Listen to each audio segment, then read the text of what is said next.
நமஸ்காரம் நமஸ்காரம் நமஸ்காரம் நமஸ்காரம் நமஸ்காரம்.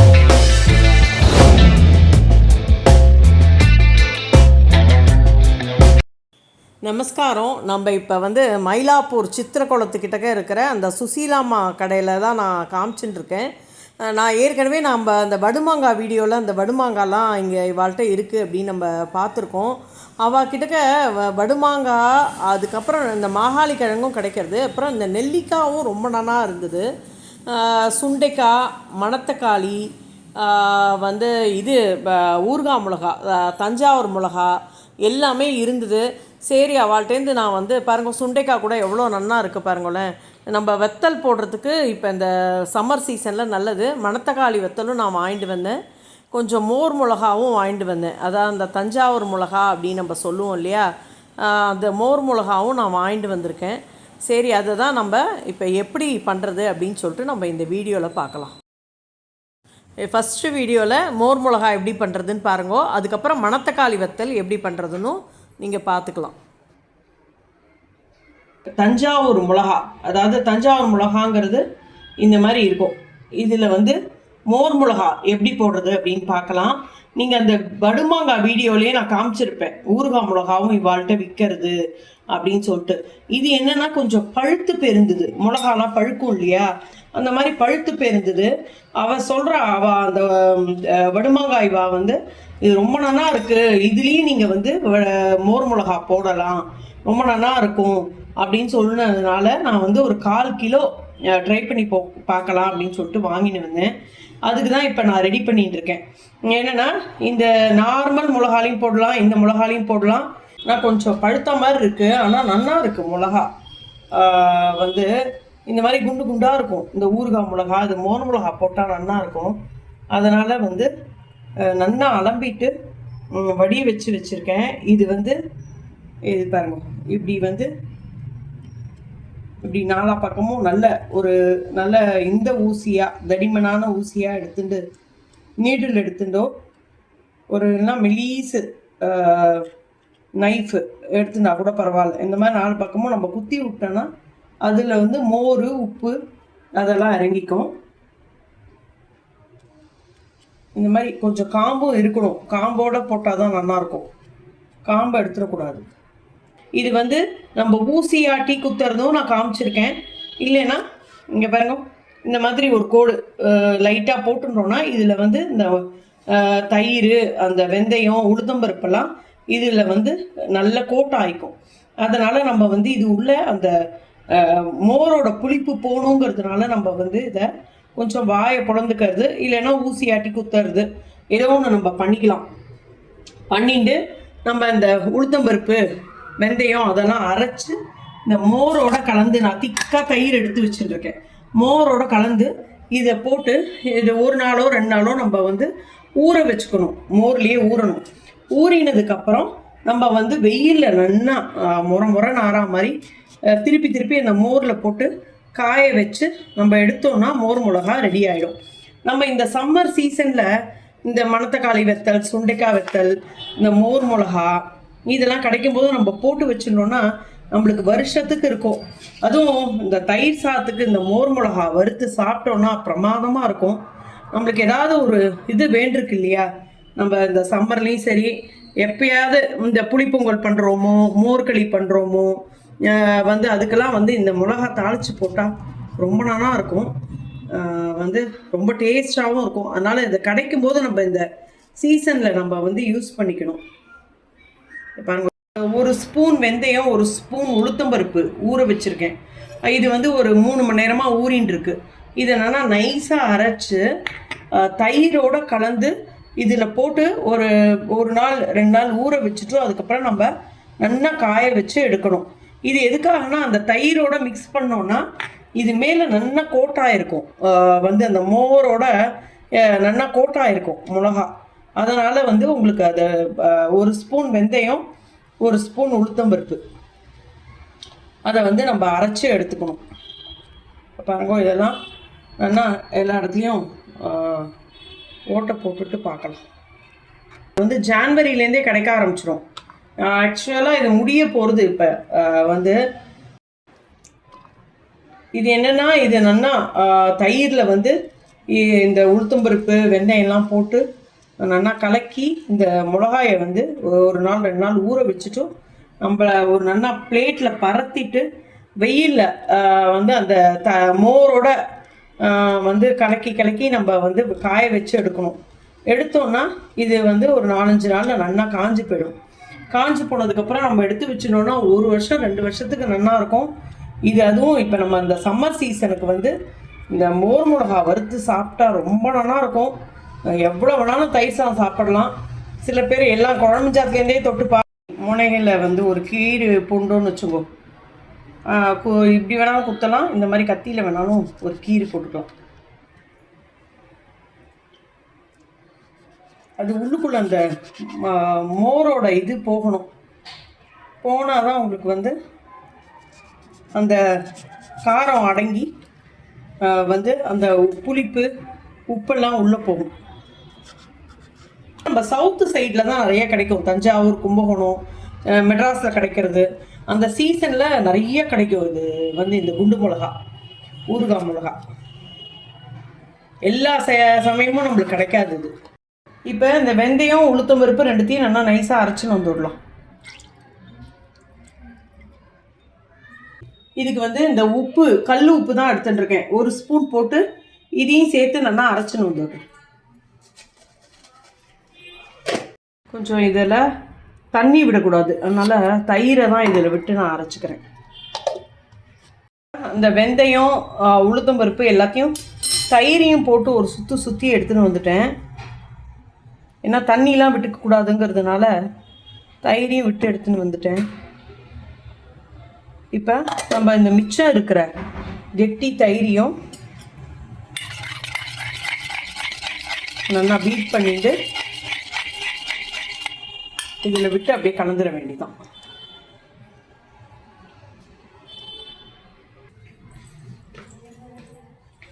இப்போ நம்ம இந்த தயிரோட நல்லா கலந்து விட்டுடலாம். எல்லா சைடும் படுற மாதிரி.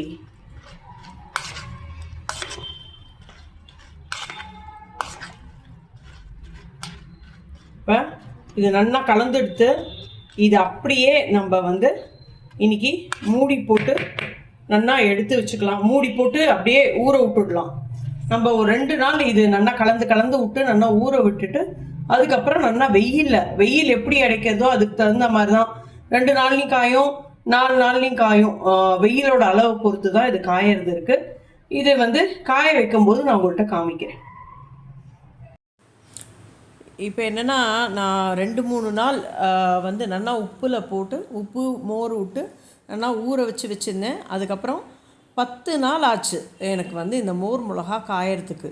அதாவது மிளகாயை மட்டும் தனியாக எடுத்து காய வச்சுட்டு திருப்பி அந்த மோர்லேயே போட்டு அடுத்த நாள் திருப்பி மிளகா மட்டும் காய வைக்கிறது, மோரை வந்து வெயிலில் வைக்கிறது, ரெண்டும் மாற்றி பண்ணி 10 நாள் ஆச்சு. பாருங்கோ இப்போ நல்லா காஞ்சிடுது.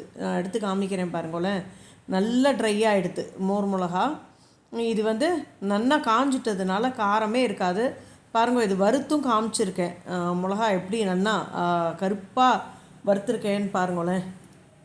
அந்த நீட்டமாக இருந்தில்ல அந்த மிளகாவும் இருக்குது, அந்த ரவுண்டாக இருக்கிற மிளகாவும் நல்லா வறுப்பட்டிருக்கு. இப்போ மோர் மிளகா சாப்பிட்றதுக்கு ரெடி ஆகிடுது. பச்சை மணத்தக்காளி இதுதான் வெத்தல் போட போகிறோம். இது வந்து உடம்புக்கு ரொம்ப ரொம்ப நல்லது. இந்த மணத்தக்காளி கீரையில் இருக்கிற காய் தான் மணத்தக்காளி. வந்து இது வந்து இந்த மாதிரி இருக்கும். இது பழுத்து போச்சுன்னா இந்த க்ரீன் கலர்லேருந்து இந்த மாதிரி கலரில் மாறும். இது உடம்புக்கு ரொம்ப ரொம்ப நல்லது. இந்த வாய் புண்ணு, வயிற்று புண்ணு இருக்கிறவாலாம் இதை வந்து தயிரில் ஊற வச்சு தொட்டுண்டு பச்சையாக தொட்டு சாப்பிட்டா வாய் புண்ணு, வயிற்று புண்ணுலாம் சரியாயிடும். அப்புறம் நம்ம வந்து இது நல்லா இது பண்ணி வத்தலாக போடுறதுக்கு வந்து நம்ம நல்லா காய வச்சு நல்லா முறுமுறுன்னு காய வச்சு தயிரில் போட்டு நல்லா வெயிலில் காய வச்சு எடுத்து வச்சுனோன்னா 1 வருஷம் 2 வருஷத்துக்கு நல்லா யூஸ் பண்ணிக்கலாம். மணத்தக்காளி வத்தல் போட்டு வெத்த குழம்பு வைக்கலாம். நம்ம வந்து பொடி மாதிரி பண்ணி சாப்பிடலாம். அதுக்கப்புறம் நெய்யில் இதை நல்லா வறுத்துட்டு வந்து ரசஞ்சாதம், தயிர் சாதத்துக்கெல்லாம் தொட்டுண்டு சாப்பிட்றதுக்கும் ரொம்ப நல்லா இருக்கும். நம்ம இந்த சீசனில் நம்ம போட்டு வச்சுட்டோம்னா நம்மளுக்கு வருஷத்துக்கு இது வந்து நம்மளுக்கு கிடச்சிரும். இப்போ இது வந்து எப்படி போடுறது அப்படின்னு சொல்லிட்டு பார்க்கலாம். இப்போ வந்து நான் இது ஒரு கிலோ இருக்குன்னு வச்சுக்கோங்களேன். இதுக்கு வந்து நான் இந்த ஒரு கப்பில் வந்து உப்பு எடுத்துட்டுருக்கேன், தயிர் எடுத்துட்டுருக்கேன். இவ்வளோ தான் இதுக்கு வேணுங்கிற இன்க்ரீடியன்ஸு. இதை நம்ம வந்து ஒரு 2 நாளைக்கு நல்லா ஊற வச்சுட்டு அதுக்கப்புறம் நம்ம வந்து நல்லா குலுக்கி விடணும். குலுக்கி விட்டு அப்புறம் வெயிலில் காய வச்சு எடுத்துக்கணும். இது வந்து நான் நல்லா 2-3 தடவை நல்லா அலசி எடுத்துட்டுருக்கேன். இந்த மணத்தக்காளியை அலசி நல்லா வடிய வச்சு, தண்ணியே இல்லாத வடிய வச்சு எடுத்துட்டுருக்கேன். இப்போ எப்படி போடுறது அப்படின்னு சொல்லிட்டு நம்ம பார்க்கலாம். வந்து இந்த அளவுக்கு உப்பு எடுத்துனா போகிறோம் 1 கிலோவுக்கு. ஏன்னா நம்ம ரொம்ப ஜாஸ்தி உப்பு போட்டாலும் உங்களுக்கு வந்து நம்ம இந்த பொரிக்கும் போதும் வெத்த குழம்புக்குள்ள போடும்போதும் இதோட உப்பு ரொம்ப தெரியும். அதனால் வந்து உப்பு மட்டும் கொஞ்சம் குறைச்சலாகவே போட்டுவோம் இந்த வத்தலுக்கு. இப்போ வந்து நான் இந்த மாதிரி எடுத்துக்கிறேன். இந்த ஜாக்கிரதையாக, ஏன்னா உடையக்கூடாது, அதனால் ஜாக்கிரதையாக எடுத்து இப்படி கொஞ்சம் கொஞ்சமாக போட்டுண்டு இதில் கொஞ்சம் உப்பு போட்டுக்கிறோம். இந்த மாதிரி போட்டுட்டு எல்லாம் நம்ம வந்து ரொம்ப இது பண்ண வேண்டாம். வந்து அது உடையக்கூடாது இல்லையா, ஊறுற வரைக்கும். பாருங்க, இப்போ கொஞ்சம் நான் தயிரையும் இது மேலே துளி விட்டுக்கிறேன். ஆனால் எல்லாத்துக்கும் ஒரே தரியாக ஸ்ப்ரெட் ஆகிற மாதிரி இருக்கும். இந்த மாதிரி போட்டோன்னா நம்ம வந்து இந்த காய் உடையாத அப்படியே, ஏன்னா இது ரொம்ப இதுவாக இருக்கும் இல்லையா, சாஃப்டாக இருக்கும் இல்லையா, அதனால் வந்து நம்ம உடையாத ஜாக்கிரதையாக அப்படி லைட்டாக எடுத்து இப்படி லேயராக போட்டோன்னா எல்லா இடத்துலையும் அந்த உப்பும் தயிரும் நல்லா கோட் ஆகிக்கும்.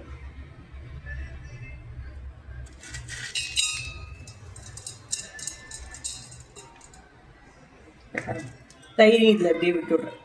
கொஞ்சம் கொஞ்சமாக இது ஃபுல்லாக ஒரு 2 கை மணத்தக்காளி எடுத்துக்கணும், கொஞ்சம் உப்பு போட்டுக்கணும், கொஞ்சம் தயிர் விட்டுக்கணும்.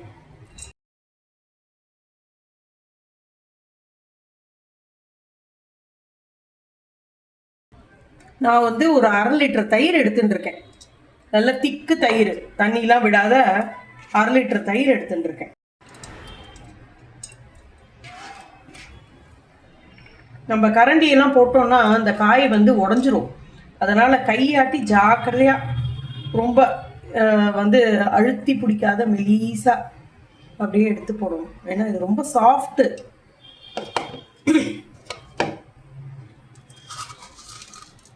இந்த மாதிரி சீசனில் நம்ம மணத்தக்காளி, சுண்டைக்காய் இதெல்லாம் நம்ம வெத்தல் போட்டு வச்சுட்டோம்னா நம்மளுக்கு நல்லது. ஏன்னா வெயில் அடிக்கிற சமயத்தில் தான் நம்ம இதெல்லாம் பண்ண முடியும். போட்டுட்டோம். இது மேலேயும் கொஞ்சம் உப்பை போட்டுட்டு இந்த மிச்சம் இருக்கிற தயிரை நம்ம இது மேலே விட்டு அப்படியே இன்னைக்கு மூடி வச்சிடலாம். நாளைக்கு நம்ம நல்லா கலந்து விட்டுட்டோம்.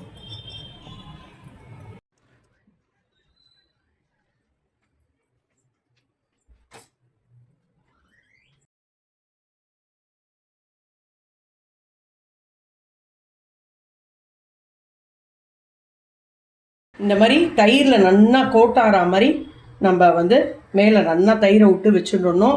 நான் நல்லா திக்கு தயிர், புளிக்காத தயிர், 1/2 லிட்டர் தயிர் விட்டுருக்கேன். இதை வந்து அப்படியே மூடி வச்சுட்டு நம்ம நாளைக்கு பார்க்கலாம். இப்போ வந்து 3 நாள் ஊற வச்சுருந்தேன். அது வந்து பாருங்களேன், மேலே வந்து அப்படியே தண்ணியாக வந்துருந்தது. அது ஊறி நம்ம லைட்டாக ரொம்ப அதை வந்து இது பண்ணாத லைட்டாக கலந்து விட்டு ஊற வச்சுட்டு அப்புறம் மாடியில் எடுத்துகிட்டு போய் காய வைக்கணும்.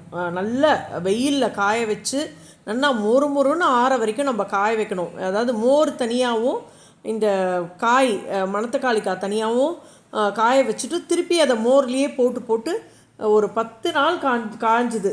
இந்த வெயில்லையும் போகலை அந்த வெயில், அதனால் 10 நாள் காஞ்சுது. இது இங்கே பாருங்களேன், நல்லா வெயிலில் நம்ம காய வச்ச மணத்தக்காளி எப்படி இருக்குது பாருங்கள். சவுண்டு தெரியறதா? நல்லா காயணும். இந்த அளவுக்கு இந்த மாதிரி சவுண்டு வர அளவுக்கு காயணும். இப்படி தொட்டு பார்த்தோன்னா நல்லா உள்ளுக்குள்ளே நல்லா காஞ்சிருக்கணும். நசுங்கணும். இப்படி தொட்டு பார்த்தா இந்த மாதிரி இருக்கணும். வந்து நெய்யில் வறுத்தா இது ரொம்ப டேஸ்ட்டாக இருக்கும். அதனால் கொஞ்சமாக எடுத்து உங்களுக்கு வறுத்து காமிக்கிறேன் பாருங்கள். எப்படி பொரியறது பாருங்கள் வத்தல். இந்த மாதிரி தலை தலை தலைன்னு சவுண்டு கேட்கணும். இந்த ரசம் சாதம், மோர் சாதம் எல்லாத்துக்கும் தொட்டு சாப்பிட்லாம். அந்த டெலிவரியான குழந்தைகளுக்கெல்லாம், லேடிஸ்க்கெல்லாம் இது சாப்பிட்றது வந்து வயிற்றுக்கு அவ்வளோ நல்லது. இது அப்படியே சுட சுட வந்து சாதத்தில், கொதிக்கிற சாதத்தில் நல்லா நெய்யை விட்டுண்டு பிசைஞ்சு சாப்பிட்டோம்னா ரொம்ப நல்லாவும் இருக்கும்.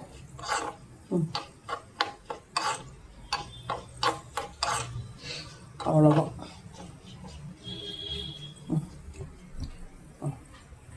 மணத்தக்காளி வத்தல் வறுத்து ரெடி ஆகிடுது. நம்ம மணத்தக்காளி வத்தலை ஓரமாக போட்டுக்கலாம். இந்த மாதிரி சாப்பிட்டோன்னா எவ்வளோ சாப்பிடுவோன்னே தெரியாது. ஒரு 2 கப்பு சாதம் கூட சாப்பிடலாம் இந்த மாதிரி தொட்டுட்டு சாப்பிட்டா. இப்போ மணத்தக்காளி வத்தல், மோர் மிளகா ரெண்டுமே நான் வறுத்து காமிச்சிருக்கேன். இது எல்லாருக்கும் பிடிக்கும் அப்படின்னு நினைக்கிறேன். ட்ரை பண்ணி பாருங்கோ. ட்ரை பண்ணி பார்த்துட்டு எப்படி இருந்துன்னு சொல்லுங்கோ.